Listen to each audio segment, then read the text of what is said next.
Soy el doctor Antoni Pessarrodona, jefe de servicio del Hospital Universitario Mutua de Terrassa, y voy a presentarles el tratamiento de los miomas con radiofrecuencia.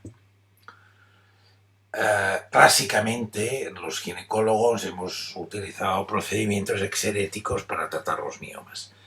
El más común, la histerectomía, y más recientemente la histerectomía. Estos dos procedimientos en los últimos años se han adaptado a el acceso mínimamente invasivo, realizando la laparoscopia, o también como alternativa la resección histeroscópica de los miomas submucosos. Pero ya desde hace unos 20 años se han propuesto alternativas a este tipo de tratamiento, menos invasivas, y sobre todo que permitieran a nuestras pacientes volver a la actividad normal de una manera más rápida. La embolización de las arterias uterinas forma parte de estos procesos, los procedimientos oclusivos, que lo que buscan es limitar el aporte vascular al mioma y lograr una necrosis del mismo. El inconveniente que tienen estos procedimientos es que esta necrosis provoca dolor y por lo tanto el manejo del dolor en el posoperatorio puede dar problemas. Es cierto que existen alternativas, como por ejemplo la oclusión durante unas horas por vía transvaginal o el clipado por vía laparoscópica, que tal vez tienen unas ciertas ventajas respecto a la embolización. Más recientemente se han puesto en marcha una serie de procedimientos ablativos hipertérmicos que se basan en la coagulación de las proteínas mediante calor, que podemos deliberar en nuestro mioma de varias maneras, ya sea por radiofrecuencia o microondas o a través de ultrasonidos de alta intensidad. Como hemos dicho, los tratamientos ablativos se basan en la desnaturalización de las proteínas mediante el calor. Tenemos que llegar a una temperatura de unos 60 a 100 grados y eso lo podemos hacer de varias maneras. O por punción, directamente introduciendo una aguja dentro del mioma, que sería la radiofrecuencia y los microondas, o mediante ultrasonidos de alta intensidad, ya sean guiados por ecografía o guiados por resonancia. Nosotros vamos a centrar esta presentación en la ablación hipertérmica guiada por ultrasonidos mediante radiofrecuencia. Como hemos comentado, el tratamiento se basa en lograr aumentar la temperatura del tejido del mioma entre 60 y 100 grados, no pasar estos 100 grados para evitar la carbonización del mioma, y esto lo que provoca es una necrosis coagulativa del mioma y una vacuolización de las células del mioma. Una de las ventajas que tiene este tratamiento es que delimita muy bien la zona tratada de la zona sin tratar, lo que nos hará que el miometrio de alrededor de nuestro mioma quede preservado. Aquí podemos ver un poco el equipo del que disponemos: una unidad de energía, una bomba que lo que hace es vehicular agua helada y la aguja que vamos a introducir ecoguiadamente en nuestro mioma. La energía es pues suministrada por una unidad de control con una potencia máxima de 200 vatios, y esta unidad lo que hace es medir constantemente la impedancia del tejido, con lo cual lo que logramos es que cuando este tejido ya está coagulado, ya no tiene electrolitos y por lo tanto no deja pasar la energía, la propia unidad disminuye la potencia, con lo cual evitamos sobre todo uno de los efectos no deseados, que es la carbonización.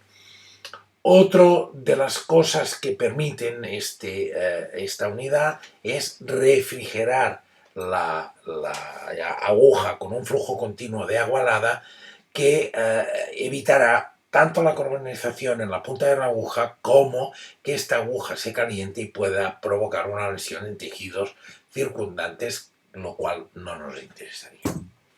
Aquí podemos ver el montaje, en este caso para una ablación tiroidea, pero sería lo mismo para los miomas. Tenemos la unidad, esta unidad está conectada a la aguja y tenemos unos electrodos de retorno.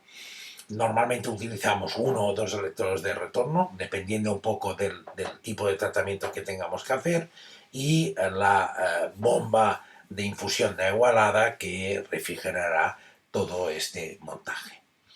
¿Cómo realizamos la técnica? La técnica se realiza en quirófano, normalmente o con sedación o con una anestesia con mascarilla laringea, o también la podemos utilizar una raquianestesia en posición ginecológica, y nuestro acceso generalmente es transvaginal, ya sea transcervical o a través de los fondos vaginales, dependiendo de dónde tenemos localizado el mioma y cuál es el mejor acceso.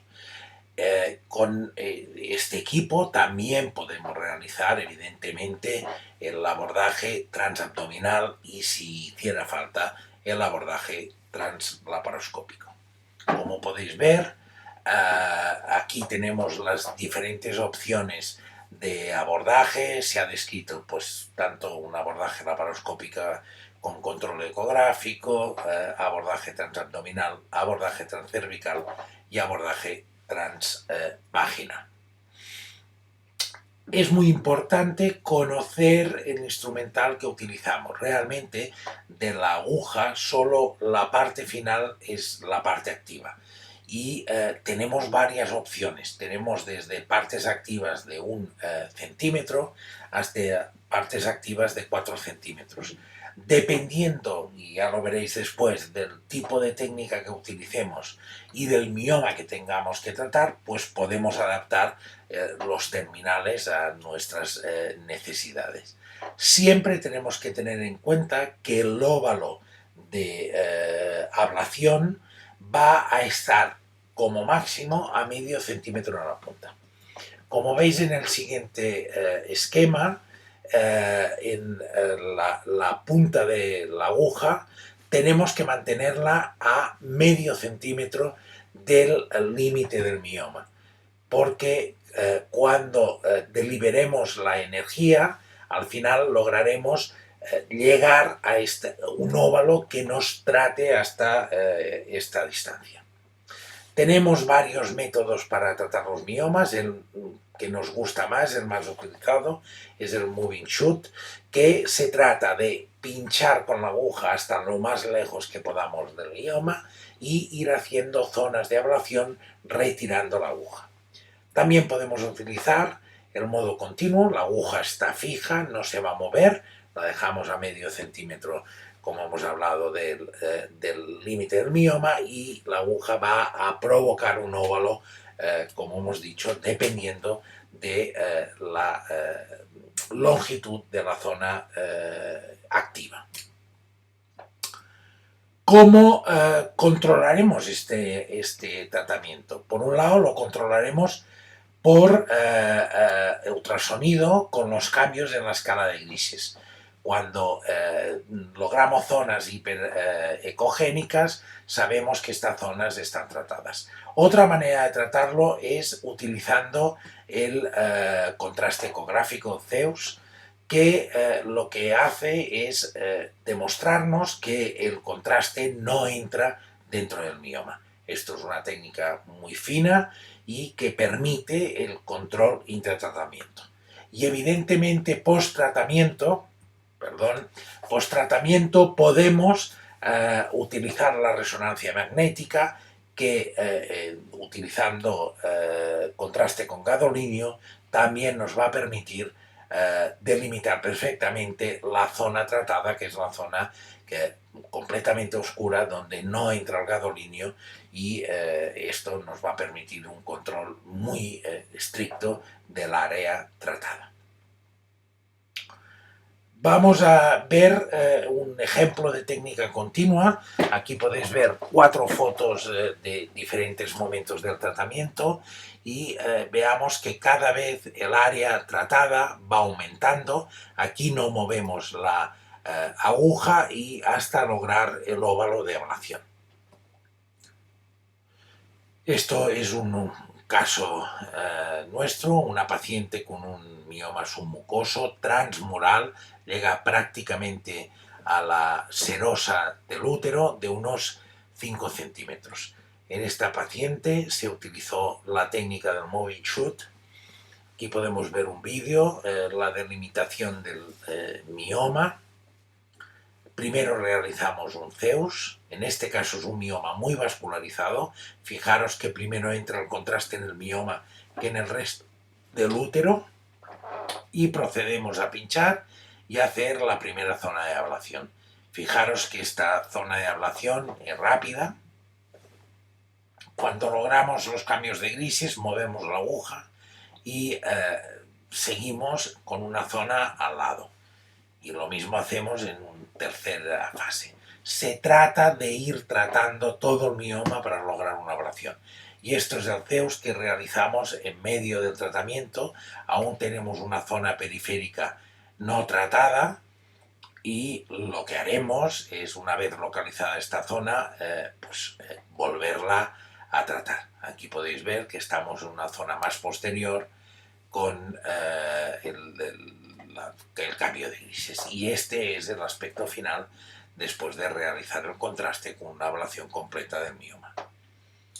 Aquí podéis ver la resonancia en T1 del mismo mioma un mes después. Ya podemos observar una disminución importante de este mioma. Veis que hay mucho más miometrio entre el mioma y la serosa del útero. Este mioma se ha metido en la cavidad endometrial y veréis que esto después va a ser de gran ayuda para lograr la ablación completa del mismo. Y aquí podemos ver la diapositiva con gadolinio, la secuencia con gadolinio, donde vemos una ablación prácticamente al 90%.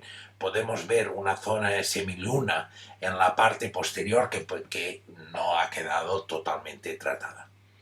Y aquí podéis ver la histeroscopia que realizamos a esta paciente un mes más tarde, donde hay una zona completamente necrótica y queda esta semiluna de mioma activo que logramos resecar en la totalidad, logrando una cavidad, fijaros, una cavidad perfecta. Esta paciente dejaremos que se quede embarazada pues unos 2-3 meses después de la resección histeroscópica.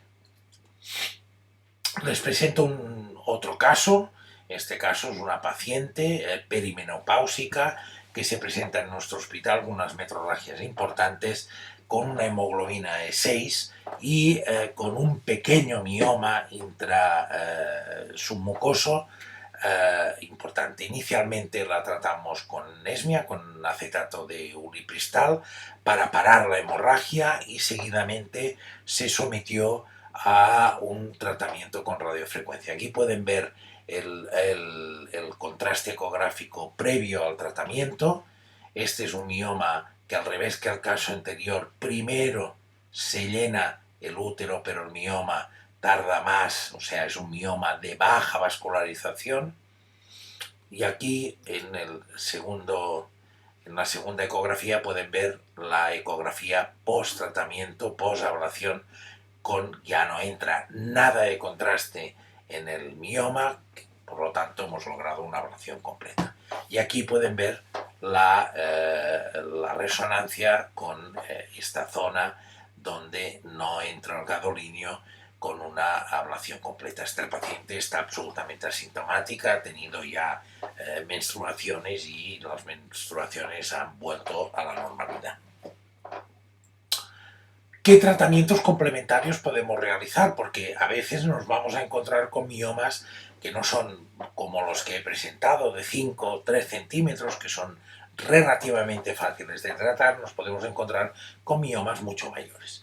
En estos casos, los tratamientos complementarios nos pueden ayudar a disminuir sobre todo el tamaño del mioma, la vascularización, que es otro factor importante que nos puede complicar la ablación, y alterar el flujo vascular. Antes utilizábamos análogos de la GnRH, pero como ustedes saben tienen muchos efectos secundarios, muchos síntomas menopáusicos, y actualmente preferimos utilizar acetato de ulipristal, que además de controlar el sangrado y disminuir el tamaño del mioma, induce apoptosis, lo cual puede mejorar los resultados de la radiofrecuencia. Otra alternativa más barata es la inyección ecoguiada de alcohol etílico, que lo que produce es una trombosis vascular y por lo tanto una disminución del flujo sanguíneo del mioma, y esto facilita también el tratamiento. Pero bueno, todo esto es muy bonito, podemos hablar de ablaciones, podemos hablar de resonancias, pero lo importante en nuestras pacientes son los resultados clínicos. Son que estas pacientes que sangran, que estas pacientes que tienen problemas con el volumen de sus miomas, dejen de tenerlos. ¿Cuáles son estos resultados clínicos y de qué dependen?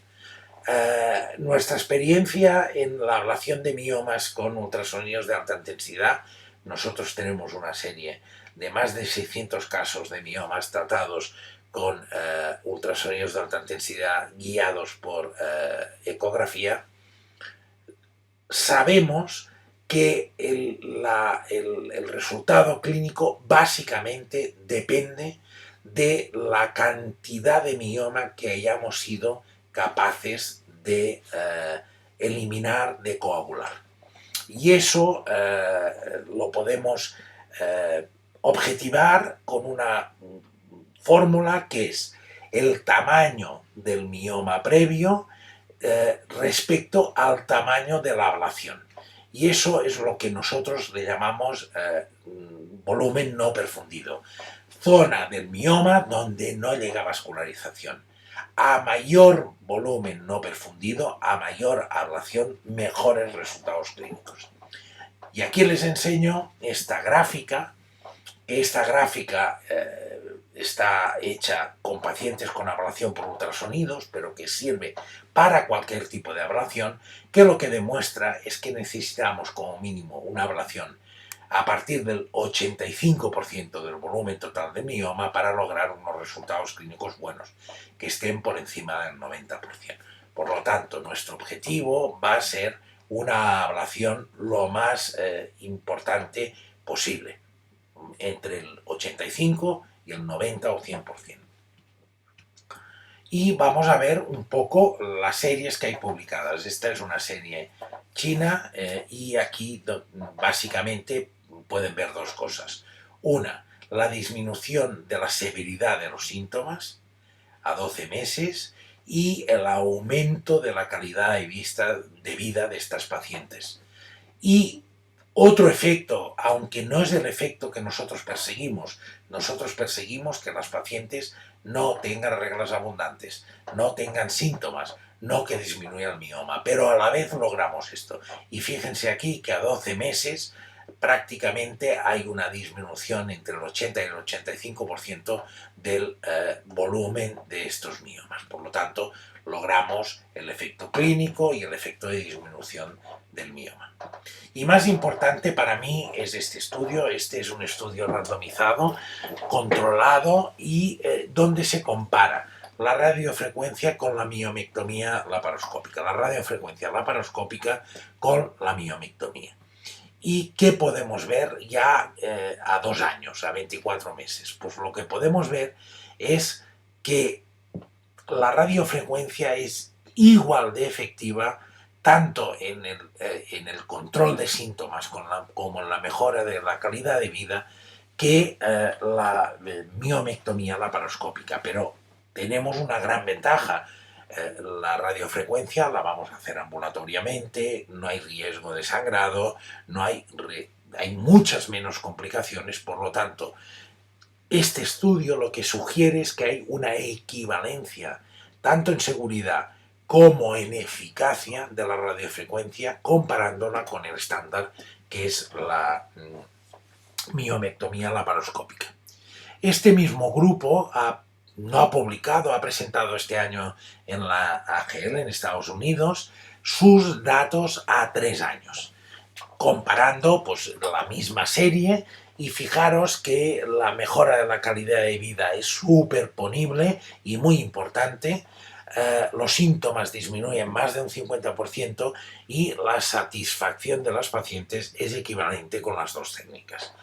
Por lo tanto, tenemos que concluir que la radiofrecuencia mejora los scores de calidad de vida y de síntomas de manera muy significativa, produce una disminución del volumen del mioma muy importante y además es un procedimiento ambulatorio, poco agresivo, poco invasivo, barato, repetible y con una tasa de complicaciones en buenas manos y siendo prudentes muy baja. ¿Qué indicaciones tenemos para la miomectomía, para la radiofrecuencia? Pues las indicaciones podríamos decir que son todos los miomas, pero vamos a intentar separar un poco. Nosotros creemos que hay una indicación clara en los miomas tipo 0 de más de 4 centímetros, que son difíciles de resecar por histeroscopia, y evidentemente en todos los miomas tipo 1 y tipo 2. En los miomas intramurales, evidentemente, todos van a tener indicación de radiofrecuencia, y también los miomas transmurales, del 2 al 5, estos miomas que nos ocupan todo el espesor del miometrio. Y donde tendremos que ser más prudentes es en los miomas subserosos, que están más cerca del intestino, más cerca del recto, y tenemos que tener en cuenta que el aumento de temperatura podemos hipotéticamente provocar lesiones a este nivel. Por lo tanto, en este tipo de miomas tenemos que ser mucho más prudentes. Y para nosotros, los miomas pediculados tipo 7 son una contraindicación para este tipo de tratamiento, pues el mioma se puede soltar, se puede necrosar dentro de la cavidad abdominal y dar problemas. Otra cosa que tenemos que tener en cuenta, bueno, miomas hasta qué volumen, ¿no?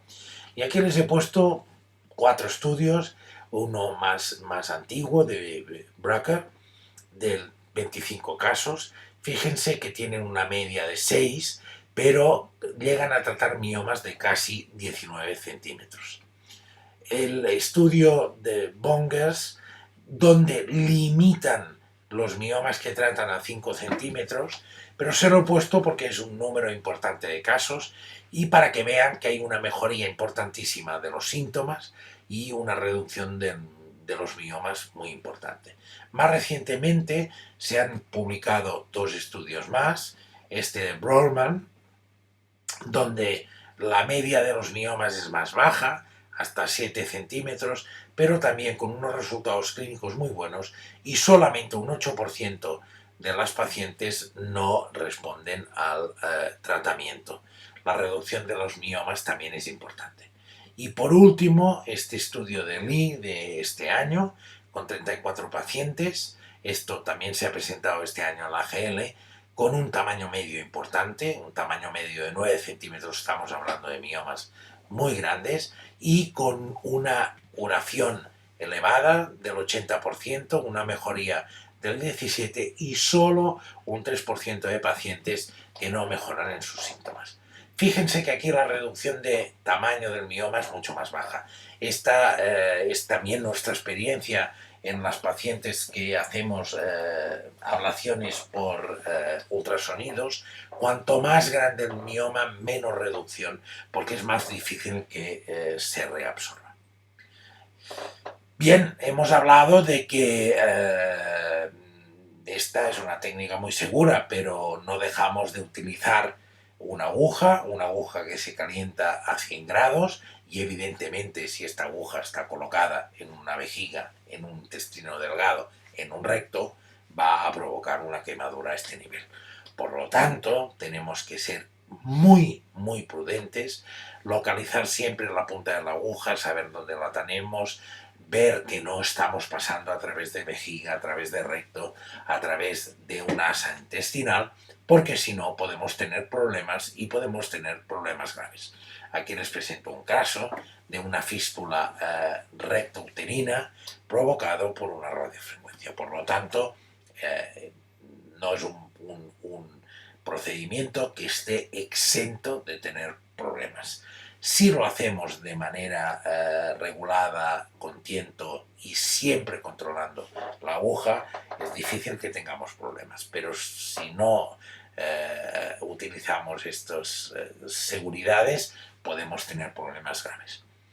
Y otra de las cosas que puede pasar, sobre todo en miomas transmurales o en miomas submucosos tipos 2 y 3, es que el mioma, una vez hemos tratado, se ha reducido tal y se extruye hacia la cavidad endometrial. Esto es relativamente frecuente, es un efecto secundario que a veces lo buscamos porque nos permitirá después realizar una histeroscopia para acabar de resecar el mioma. Y aquí les presento una serie coreana donde con miomas de más de 5 centímetros, en 24 pacientes, después de los miomas, hicieron 6 resecciones histeroscópicas y lo que pueden ver es que, por ejemplo, en este caso, un mioma de unos 7 centímetros, hacen transmural, que afecta toda la cavidad.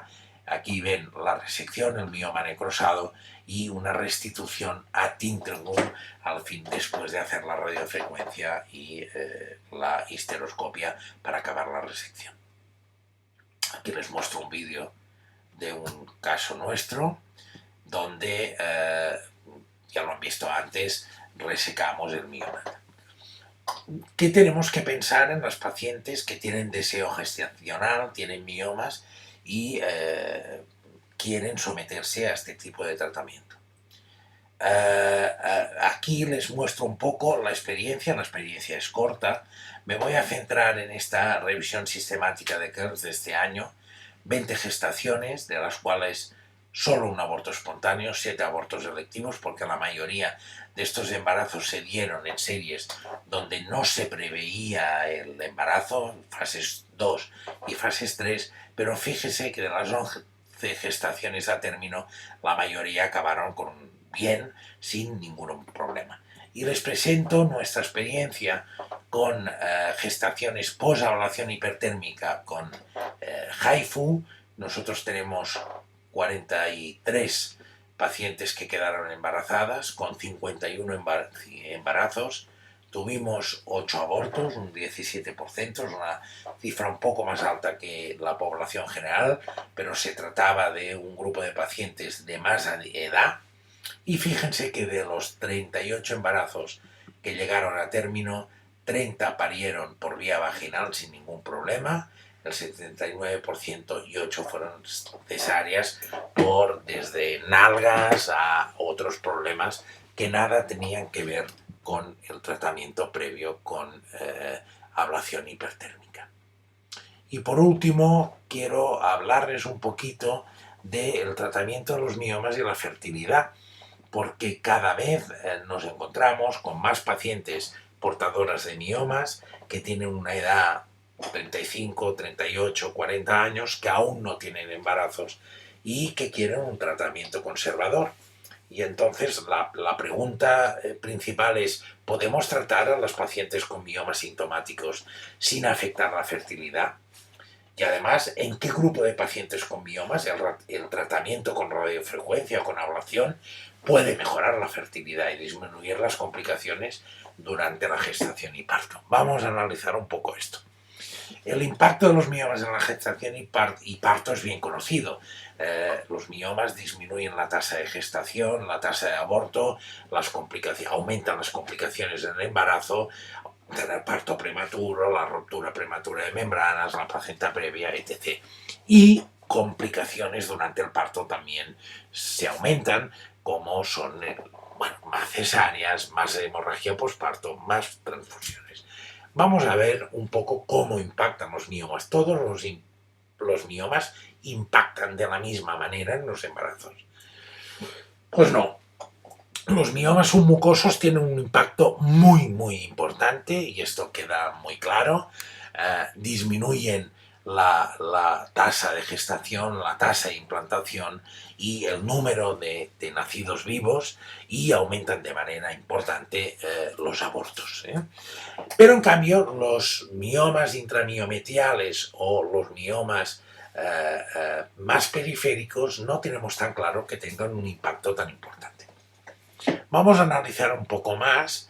Les voy a presentar aquí un trabajo de Olive, que es un trabajo ya antiguo, pero pueden ver que en las tasas de implantación y en sí que los miomas intramurales tienen un impacto, no en las tasas de embarazo, donde solo tienen impacto los miomas submucosos, y parece que los miomas intramurales que distorsionan la cavidad endometrial disminuyen la tasa de implantación y aumentan la tasa de aborto. Por lo tanto, nos tendríamos que plantear si estos miomas se tienen que tratar. Y como ya hemos dicho antes, los miomas no solo impactan en que estas pacientes se queden menos embarazadas y aborten más, sino que si se quedan embarazadas van a tener más problemas durante el embarazo, van a tener más retrasos de crecimiento, más partos prematuros, más placentas previas, más desprendimientos de placenta, más roturas prematuras de membranas. Y cuando paran van a tener más problemas, más malas presentaciones, más distrocias de dilatación, más hemorragia posparto y un índice de histerectomías posparto más elevados. Pero no solo tenemos que pensar en estas pacientes. Hoy en día nos encontramos con muchas pacientes que son infértiles y que tienen miomas. Y aquí les presento un estudio de un grupo chino donde demostraron que en pacientes infértiles miomas alrededor de 3 centímetros impactaban de manera muy importante en la tasa de parto en las pacientes sometidas a in vitro, a FIP o a ICSI. Bien, sabemos pues que los miomas impactan de manera importante tanto en las pacientes fértiles como en las pacientes infértiles. Pero el hecho de tratar los miomas ¿va a mejorar esto? Esta es la gran pregunta. Bueno, pues esto no está tan claro. El arma que tenemos hasta ahora, que es la miomectomía, no parece que en los miomas que no son miomas submucosos tenga un impacto muy importante mejorando la tasa de embarazos. Y además tiene una morbilidad quirúrgica importante, podemos tener transfusiones sanguíneas, lesiones de órganos, adhesiones posoperatorias que pueden alterar la fertilidad, roturas uterinas que no son infrecuentes y un aumento de la tasa de cesáreas. Por lo tanto, hoy en día podemos proponer a las pacientes con miomas submucosos de manera clara una miomectomía o una ablación, pero no está tan claro que esto se lo podamos proponer a todas las pacientes. Vamos a ir un poco más allá y este es un estudio muy reciente de un grupo japonés con pacientes infértiles. Y fíjense que el único factor importante era miomas de más de 4 centímetros. Parece que si a estos miomas los sacamos, los tratamos, mejoramos de manera significativa la tasa de embarazos. Por lo tanto, hoy en día tendríamos que decir, se tienen que tratar todos los miomas submucosos, se tienen que tratar a los miomas que impactan en la cavidad endometrial y probablemente en las pacientes infértiles miomas entre 3 y 4 centímetros es probable que también los tengamos que tratar. Por lo tanto, la situación sería la que les presento. Es evidente que los miomas sintomáticos los tendremos que tratar, la paciente que sangra, la paciente que tiene dolor, se tendrá que tratar, pero ¿qué tenemos que hacer con los miomas asintomáticos? Los miomas submucosos está claro que se tienen que tratar. Para nosotros los miomas que distorsionan de manera importante la cavidad endometrial también, y probablemente en pacientes estériles, miomas entre 3, 4, 5 centímetros es mejor tratarlos. Y nosotros proponemos que en algunas pacientes sin otra causa de esterilidad y con miomas también se traten. Otro grupo de pacientes que podríamos proponer un tratamiento de los miomas es aquella paciente joven que no tiene hijos, que la estamos controlando con un mioma asintomático y que cada año este mioma va creciendo. Creemos que esto puede ser una indicación antes de que tengamos un mioma que dé problemas. ¿Y cuál es el mejor tratamiento, no? Ya lo hemos hablado. La miomectomía, la embolización de las arterias uterinas, la radiofrecuencia. Vamos a ver cuáles son las ventajas y desventajas de estos tratamientos, ¿no? La miomectomía, lo hemos hablado, tiene bastantes inconvenientes. La morbilidad quirúrgica, adhesiones posoperatorias, rotura uterina, aumento de cesáreas y solo ha demostrado un aumento de la tasa de gestación en miomas submucosos. La embolización selectiva de las arterias uterinas no parece que tenga un impacto importante en la fertilidad. Les presento este estudio reciente del 2014 de un grupo francés donde tratan a 31 pacientes con deseos de fertilidad con embolización de arterias uterinas. No logran ni un embarazo. Por lo tanto, hoy en día tendríamos que desaconsejar que una paciente que quiere mantener la fertilidad se someta a una embolización de las arterias uterinas. Y como último, pues tenemos la radiofrecuencia, que es una técnica menos invasiva, permite un retorno a la actividad habitual rápido, no afecta al miometrio, no se altera la circulación ovárica. Y bueno, además, si tenemos un aparato de radiofrecuencia, existen otras aplicaciones que para mí son muy recientes, hay muy pocos casos de publicaciones, pero que son importantes, que es el tratamiento de la adenomiosis. Como ustedes saben, la adenomiosis es un problema muy difícil de tratar quirúrgicamente, aunque se han propuesto diferentes intervenciones, es muy complicado y además tiene un efecto sobre la calidad de vida de las pacientes muy importante. Y aquí les presento un estudio del grupo de Marcello Ceccaroni de Verona. Este grupo es un grupo que trabaja mucho en endometriosis profunda y aquí ven un grupo de pacientes, de 15 pacientes tratadas con radiofrecuencia guiada realizada por laparoscopia durante un tratamiento de otras endometriosis y vean qué mejoría hay en el volumen del tamaño del útero, la disminución del tamaño del útero, pero lo que es más importante, una disminución del dolor, que es una cosa terrible para estas pacientes, importantísima, del 71% a los 12 meses. Y aquí pueden ver otro estudio, un estudio chino, con 87 pacientes, con unos resultados muy parecidos, control a 12 meses, disminución del volumen del 41%, una mejora significativa de los síntomas de dismenorrea y sangrado, y una tasa de reintervención del 18%, que teniendo en cuenta el impacto que tiene la adenomiosis en nuestros pacientes, yo considero que es bajo. No hay en este estudio complicaciones graves. Por lo tanto, vamos a pasar a las conclusiones. La radiofrecuencia para tratar los miomas es un procedimiento muy poco invasivo, tiene una eficacia clínica similar a la miomectomía, evita una cicatriz en el miometrio y adherencias pélvicas si la utilizamos por vía transvaginal o transcervical, preserva la fertilidad, es un procedimiento ambulatorio y la tasa de complicaciones graves, si somos prudentes, si controlamos siempre nuestra aguja, es mínima. No queda más que despedirme de ustedes. Si quieren hacerme cualquier consulta, cualquier aclaración sobre este particular, aquí tienen mi mail y estaré encantado en responderles a todas las preguntas que quieran hacerme. Muchas gracias por su atención y espero que esta pequeña charla les haya sido de ayuda.